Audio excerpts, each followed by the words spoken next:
going to be playing the Galactic Empire. Eric's going to be playing the Rebel Alliance. I definitely have turf advantage at the start of the game.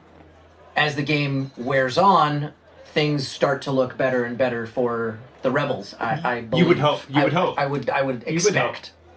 A couple basics that we'll go over first and foremost. There are two different categories of units: ground units and spaceships.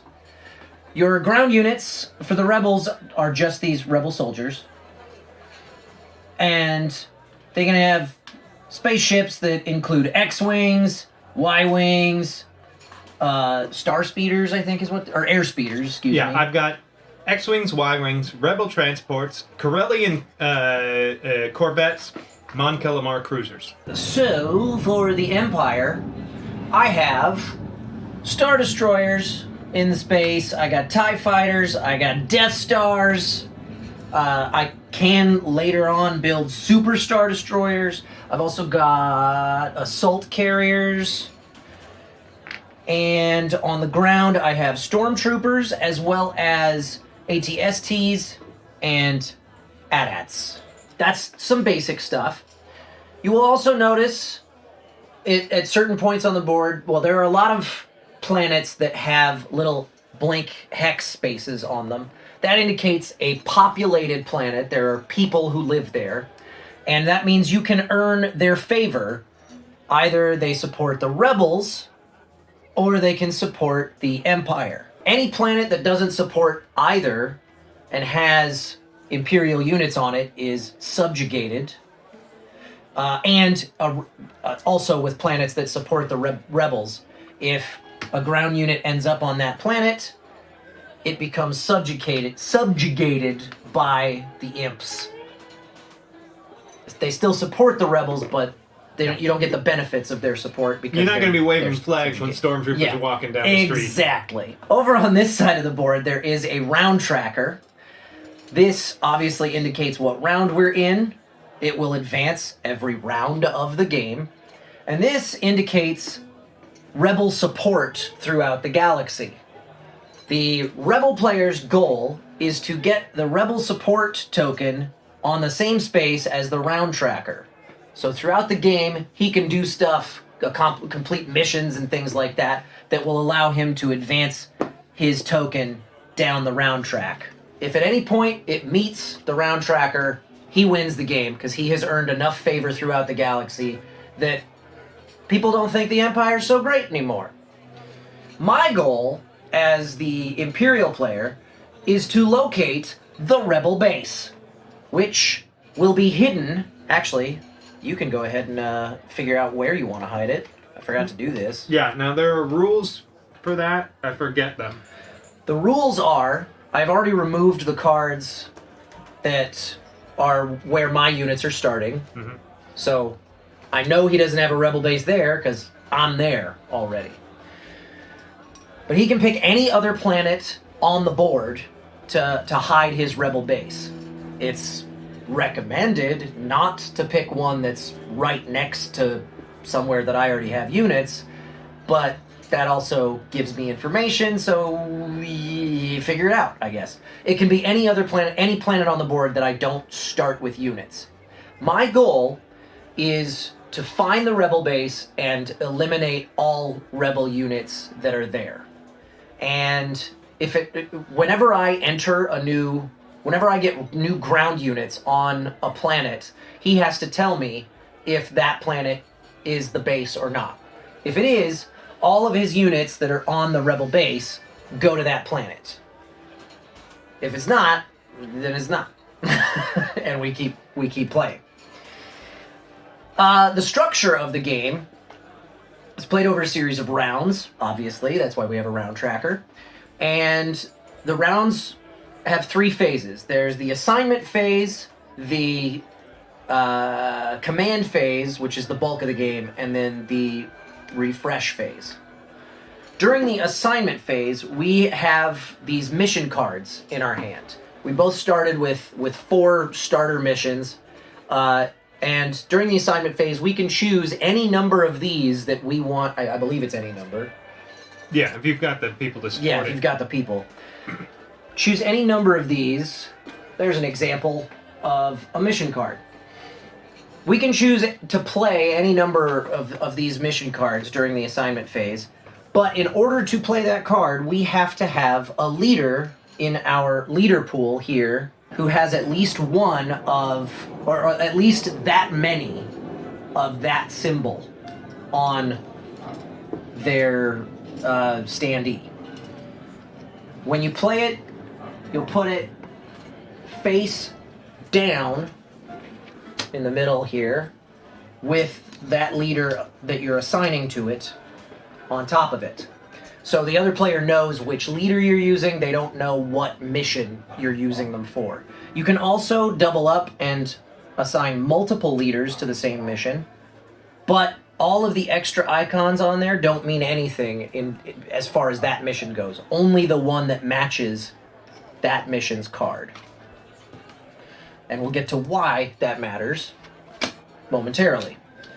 When we've both decided on which cards we're going to play for the round and assigned leaders to them, we move on to the command phase. During the command phase, we always start with the rebel player, and we take turns taking actions. On your turn, you have two possible actions you can take. You can reveal one of your mission cards that you've assigned, and choose where you're going to execute it, and then play any assigned leaders to the appropriate system.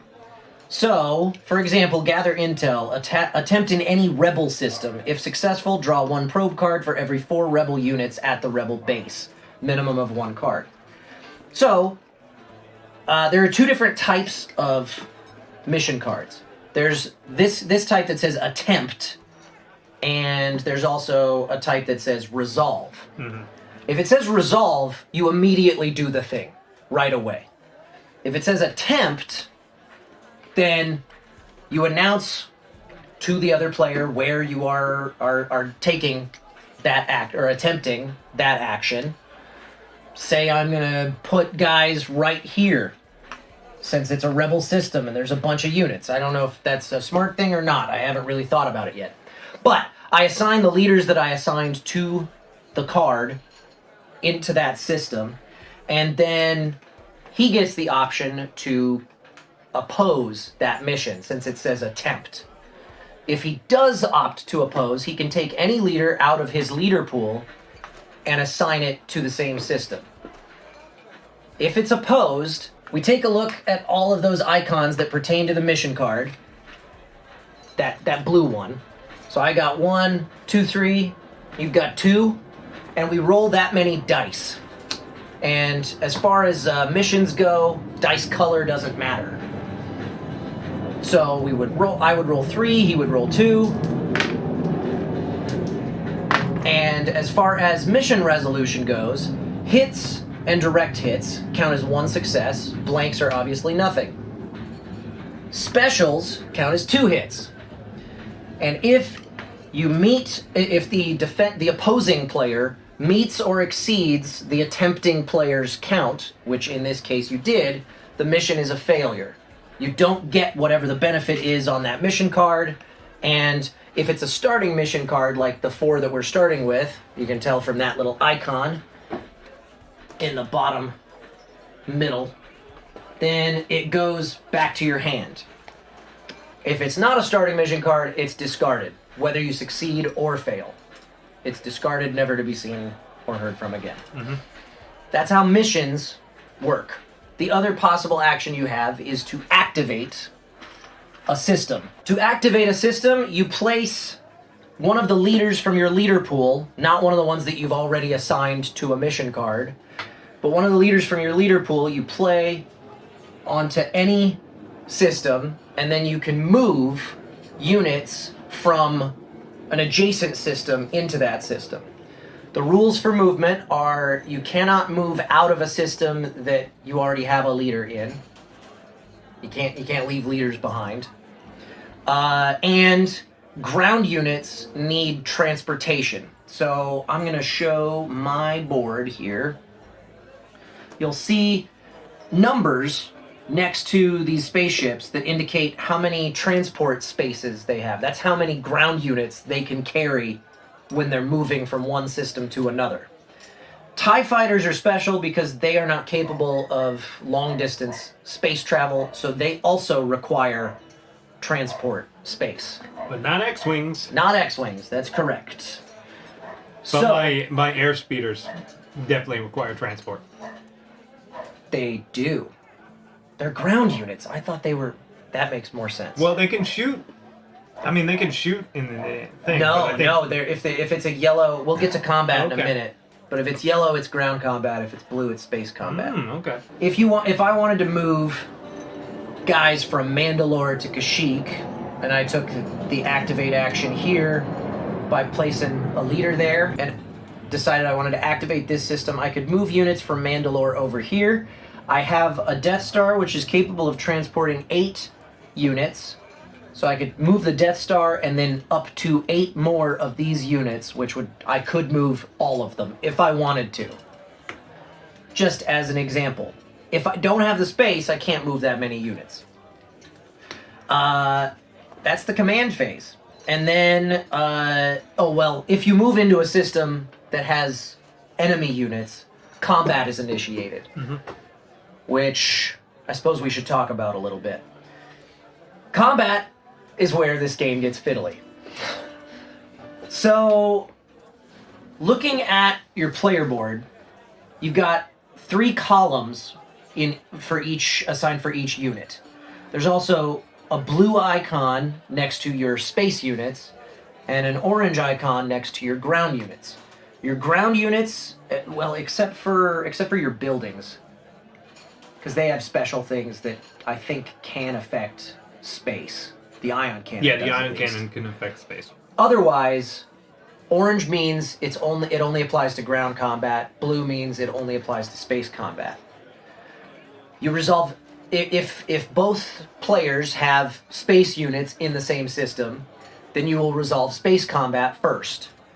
You'll look at the 2 leftmost columns for each unit you have in that system, and that indicates how many black dice and how many red dice you get access to for that combat.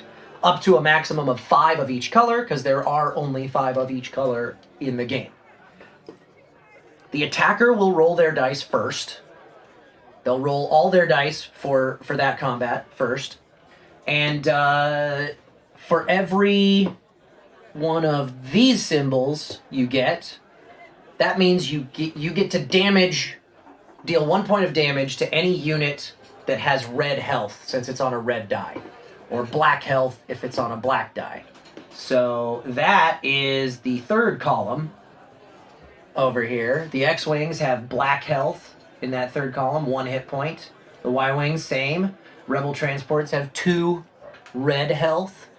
So that's how that works. You get to deal 1 point of damage to any unit that matches that color health. If you roll a direct hit, you can deal 1 point of damage to any unit. And if you roll a special, I forgot that step. At the start of combat, if you don't have a leader in that system, you can assign one from your leader pool. And then you will look at all of the leaders that you have there and look at their tactical numbers and draw that many tactics cards, either space tactics or ground tactics. So I would get 1 space tactic and 2 ground tactics for general tag. Yeah, and if you were to, for example, play 2 people, right, you would get the most of. You get the higher of each. So yeah, like you don't total them. If I played Jan Didana or General Rafkin, I would get 2 and then 2 because I don't have 2. Yeah, the higher of each. Correct. So you get that many tactics cards at the start of combat. And that is important because when you roll the special icon here during combat, that will enable you to use certain tactics cards. Yeah. That's all that symbol is for. It's for tactics cards. And they can be things like give you extra damage, help prevent damage, and all that stuff. Yeah. All the good stuff you want. Those tactics cards are only usable during the combat in which you get them. I'm fairly certain they get shuffled back into the deck after combat is finished. So, the attacker will roll all their dice first. They'll assign their damage to units, but nothing gets removed if it's destroyed yet, because then the defender gets to roll their dice and assign damage, and then anything that was destroyed gets taken off the board. That starts with space combat. Then you go to ground combat, assuming both players have units of each type. And then after ground combat is resolved, starting with the attacker, you have the option to retreat. Retreating follows the same movement rules that activating a system does. So you still have to have transport space to retreat. There are also some special contingencies on retreating. I can't retreat any units from a system that the Death Star is in. And I believe you can't... I can't retreat if it's my rebel base, I think is the... I believe that's also true. So if we're fighting over my rebel base, I have to fight it out. If you don't have a leader in the system, you can't retreat. And... Actually, I don't know if there is a rule on you retreating the rebel base. You wouldn't want to. Yeah. Because that would be game over. Also, you must retreat to a system that either contains your own units or has one of your loyalty tokens, if that's possible. Yeah. If that's not possible, then you can retreat to anywhere that does not contain opponent's units and is not the system that your opponent is attacking from, if you're the defender in the combat. If neither side opts to retreat, you rinse and repeat until somebody either retreats or all units of one faction have been destroyed. That's how combat works. After the command phase, after we keep taking turns taking actions, at any point you can pass if you don't want to take any action on your turn. Once you pass, you're done for the round. And once both players have passed, we go to the refresh phase, which we'll cover once we get to it in the gameplay. That is the gist. Are there any Jedi and Sith powers, or is this after Order 66? This is all a broader combat thing. And there might be some Jedi powers on the action cards. There might be, but this is definitely... We're playing the basic version of the game. This is definitely the Age of Rebellion. This is Leia and Darth Vader and Luke running around the galaxy times. So Luke hasn't even been recruited at the start of the game yet. Yeah, you gotta recruit him. He's in there somewhere. Staring at that twin sunset, dreaming of getting power converters at Tashi Station. But during the refresh phase, that's where you'll draw more mission cards and recruit more leaders to your cause and build more units and all of that good stuff. Anyway, that's the gist.